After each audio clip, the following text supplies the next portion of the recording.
Hey everybody, welcome to On the Fringe. This is Dave. I'm here with Gavin. Oh, Am I hello. here with Gavin? You Oh, are. I'm here with Gavin. He's here, everybody. We got a little bit of a We're delay, but hopefully this we're is going all to get here ironed with out. Gavin.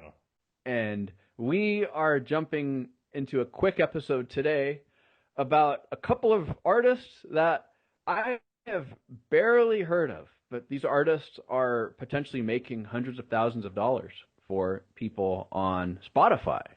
Now, Gavin, you're probably a lot more familiar with these guys than I am, but No, never ah, heard of him. you don't know Ella I Langley, no. I before obviously Olivia because we're Rodrigo. I doing the know story. Olivia Rodrigo, I'm aware of. I know she exists. I she have had listened. driver's I'm sure license, I I've think, that listened to came some out. some of her songs. Yes, I'm very aware of her. I can't say I've listened to a bunch of her stuff, but I've definitely listened to some of it, mostly unwillingly. No knock And then against we've her. got It's just like it's been on. under the Todd, radar I've Malcolm never heard Todd. of This guy before. is under the radar as it can be until about that was like June 26th or Until June 27th. some smart people decided, he's an underdog, he's a dark horse, but he's a good bet. And Spotify has had to remove more than 500,000 streams of this. Well, I would say poor, but he may not be.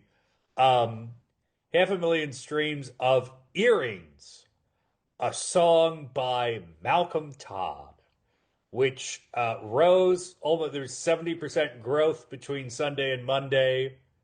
This is last week Hmm. on Spotify. And this propelled the song, which was released in 2024, it's worth noting, to number one on the platform's daily US chart. Now, this was very interesting because in the previous week, people on Kalshi, our favorite prediction market platform that's not an official endorsement, had been pricing it around 2.5% probability that Todd would have a number one song in Spotify USA before the end of June. 2.5%. So, in other words, someone made a whole lot of money in a very short period of time. And following an investigation on Wednesday last week, Spotify released updated charts because it believed that the streams of Earrings were initiated by bots, which had been programmed Uh-oh. to play the tracks on repeat in order to boost their popularity. So why does this tie into like everything we've been talking about for a year, Dave? We try to use bots to grow the listenership. It's probably not going to work very well. Well, this time Uh, This I time, I yeah. some And yeah, I somehow doubt this is the last time this is going to happen, and I know it has not definitely wasn't the first. and two, I guess if you try to pay people off to stream your song somewhere, that would maybe be the other idea of how you get so many listens in such a short amount of time, at least in the US. It's probably not going to be humans that are doing it, just in my guess. I mean, I guess you could pay everybody to listen to your song a couple of times, but I mean that gets really messy in terms of how you get money moved around and how you get people actually actively playing the song for the full 3 minutes. So I have a feeling this is just another bout of potentially insider trading on these prediction markets. And this has PO'd some of the people at Spotify who asked Kalshi to remove the company's logo from its app and website. Kalshi also had to add a disclaimer asserting that its products have not been endorsed by Spotify. And the reason any kind of relationship exists between the two in the first place is because Spotify generates data. Kalshi generates money by allowing people to put bets on data. So, yeah, this is just highlighting the ways in which these prediction markets are how do I say this? Platforming mischief and felony crimes. Mm. Um, because this is, as you just mentioned, this is like sort of a classic example. I don't know if this would be insider trading. It could be wire fraud if you were manipulating the data over the internet. I think that would probably count as wire fraud. Especially if you've got So, money, if you've got money moving between states, then yes. yeah, which almost certainly was the case here. And this, again, we've been talking about this so much, and we've been talking about it in relationship to the conflict with Iran, but also the Venezuelan conflict. Gannon Ken Van Dyke, who just is the best name ever, who's been charged with placing wagers on Polymarket that made him more than $400,000.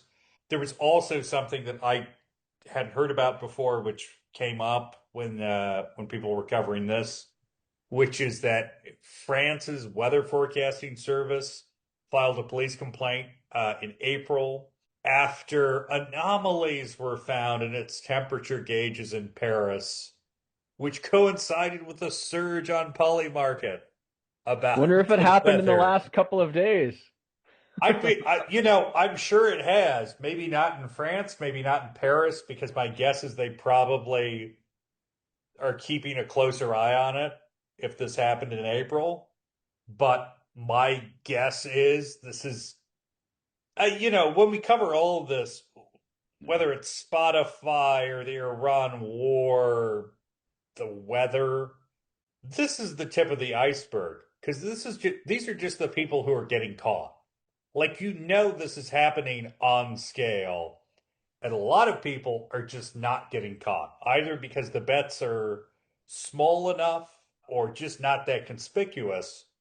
But this is taking place, whether it's on Kalshi or on Polymarket or in other prediction markets that we're not even talking about. Insider trading and market manipulation is now going to impact every aspect of your daily life, including the music you're listening to.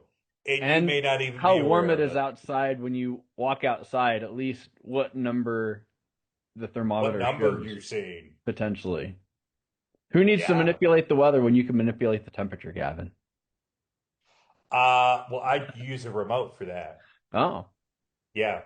I mean, that's how I manipulate the temperature. I want the weather to go up or the weather to go down. The weather in my room, not the weather outside. oh. Well, I've I was tried to use thinking a you had remote on that. I was thinking you had some super genius invention that you'd been hiding for a very long time. What was that Adam Sandler movie, Click?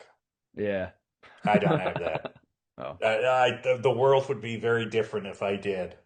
And it's up to you, the listeners, to decide how it would be different. But yeah, I don't have that, and I can't change the weather, or it would be a little cooler right now.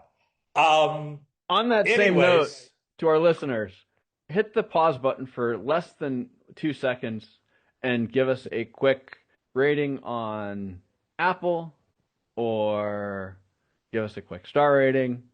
We might edit out one or two of those words, you never know. But we're gonna wrap this episode up. We're done. We are done. And we'd like to thank you guys very much for joining us on this yeah, episode today on the please like, Fringe. comment, subscribe. Yeah, and that's it. Now, Dave, Uh-huh.